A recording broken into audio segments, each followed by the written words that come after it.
The complete works of Swami Vivekananda, Practical Vedanta, Part 2, Segment 2.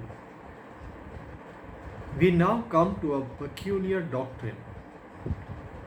I do not understand much of it myself. If you can make something out of it, I will read it to you. When a man dies who has by meditation purified himself and got knowledge, he first goes to light, then from light to day, from day to the light half of the moon, from that to the 6 months when the sun goes to the north, from that to the year, from the year to the sun, from the sun to the moon, from the moon to the lightning, and when he comes to the sphere of lightning, he meets a person who is not human, and that person leads him to the conditioned Brahman. This is the way of the gods. When sages and wise persons die, they go that way and they do not return. What is meant by this month and year, and all these things no one understands clearly. Each one gives his own meaning, and some say it is all nonsense. What is meant by going to the world of the moon and of the sun, and this person who comes to help the soul after it has reached the sphere of lightning, no one knows. There is an idea among the Hindus that the moon is a place where life exists, and we shall see how life has come from there. Those that have not attained to knowledge but have done good work in this life first go, when they die, through smoke, then to night, then to the dark 15 days, then to the 6 months when the sun goes to the south, and from that they go to the religion of their forefathers, then to Ether, then to the region of the moon, and there become the food of the gods, and later are born as gods and live there so long as their good works will permit. And when the effect of the good work has been finished, they come back to earth by the same route. They first become ether, and then air, and then smoke, and then mist, then cloud, and then fall upon the earth as raindrops. Then they get into food, which is eaten up by human beings, and finally become their children. Those whose works have been very good take birth in good families, and those whose works have been bad take bad births, even in animal bodies. Animals are continually coming to and going from this earth. That is why the earth is neither full nor empty. Several ideas we can get also from this, and later on perhaps we shall be able to understand it better. And we can speculate a little upon what it means. The last part, which deals with how those who have been in heaven return, is clearer perhaps than the first part.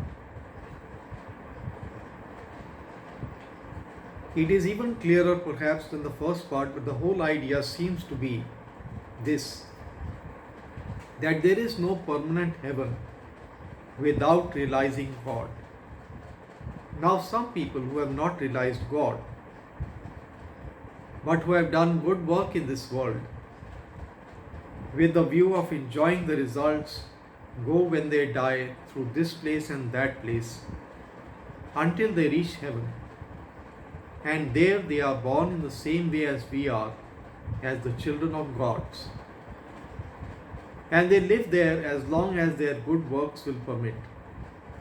Out of this one comes the basic idea of the Vedanta, that everything which has name and form is transient.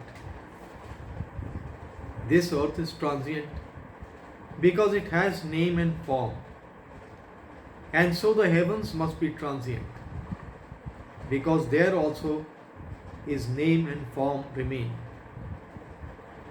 A heaven which is eternal will be contradictory in terms because everything that has form and name must begin in time, exist in time, and end in time.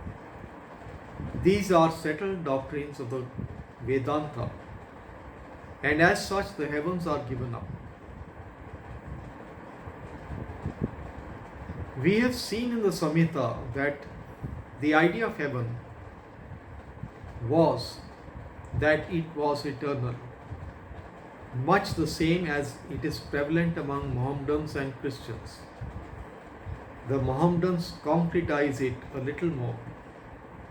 They say it is a place where there are gardens beneath which rivers run.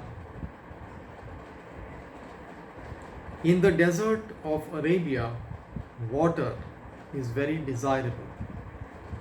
So the Mohammedan always conceives of his heaven as containing much water. I was born in a country where there are 6 months of rain every year. I should think of heaven, I suppose, as a dry place, and so also would the English people.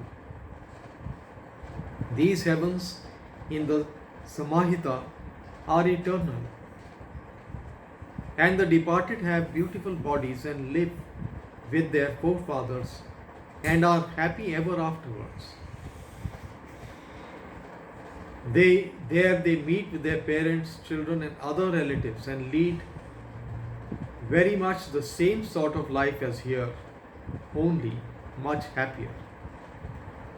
All the difficulties and obstructions to happiness in this life have vanished, and only its good parts and enjoyments remain. But however comfortable mankind may consider the state of things, truth is one thing and comfort is another. There are cases where truth is not comfortable until we reach its climax. Human nature is very conservative. It does something, and having once done that, finds it hard to get out of it. The mind will not receive new thoughts because they bring discomfort.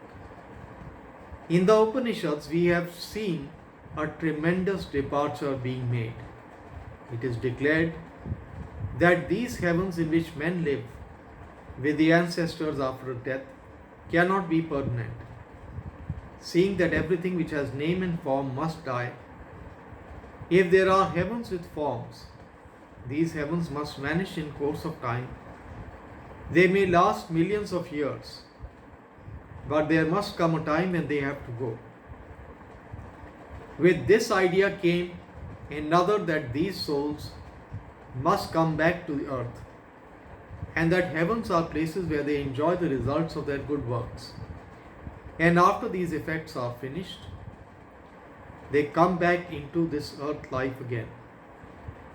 One thing is clear from this, that mankind has a perception of the philosophy of causation even at the early time.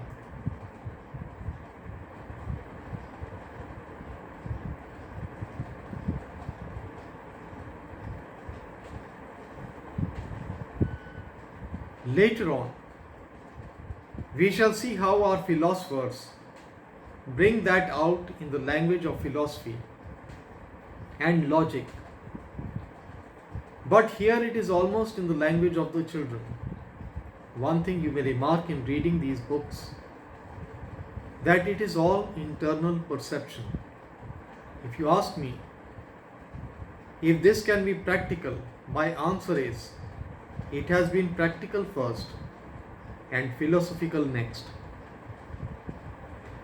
You can see that first these things have been perceived and realized and then written. This word spoken to the early thinkers. Birds spoke to them, animals spoke to them, the sun and the moon spoke to them. And little by little they realized things and got into the heart of nature, not by cogitation, not by the force of logic, not by picking the brains of others and making a big book, as is the fashion in modern times, not even as I do, by taking up one of their writings and making a long lecture, but by patient investigation and discovery they found out the truth. Its essential method was practice, and so it must be always. Religion is ever a practical science, and there never was nor ever will be any theological religion. The idea that souls come back is already there. Those persons who do good work with the idea of a result get it, but the result is not permanent. There we get the idea of causation very beautifully put forward, that the effect is only commensurate with the cause. As the cause is, so the effect will be. The cause being infinite, the cause being finite, the effect must be finite. If the cause is eternal, the effect can be eternal. But all these causes doing good work and all other things are only finite causes, and as such cannot produce infinite result. We now come to the other side of the question, as there cannot be an eternal heaven. On the same grounds, there cannot be an eternal hell. Suppose I am a very wicked man doing evil every minute of my life. Still, my whole life here compared with my eternal life is nothing. If there be an eternal punishment, it will mean that there is an infinite effect produced by a finite cause, which cannot be. If I do good all my life, I cannot have an infinite heaven. It would be making the same mistake. But there is a third course which applies to those who have known the truth, to those who have realized it. This is the only way to get beyond this veil of Maya, to realize what truth is. And the Upanishads indicate what is meant by realizing the truth. It means recognizing that neither good nor bad, but knowing all as coming from the self. Self is everything. It means denying the universe, shutting your eyes to it, seeing the Lord in hell as well as in heaven, seeing the Lord in death as well as in life. This is the line of thought in the passage I have read to you. The earth is a symbol of the Lord. The sky is a symbol of the Lord. The place we fill is the Lord. Everything is Brahman. And this is to be seen, realized, not simply talked or thought about. We can see as it is the logical consequence that when the soul has realized that everything is full of the Lord, of Brahman, it will not care whether it goes to heaven or hell or anywhere else, whether it be born again on this earth or in heaven. These things have ceased to have any meaning to that soul, because every place is the same. Every place is the temple of the Lord. Every place has become holy, and the presence of the Lord is all that is seen in heaven or hell or anywhere else. Neither good nor bad, neither life nor death, only the one infinite Brahman exists.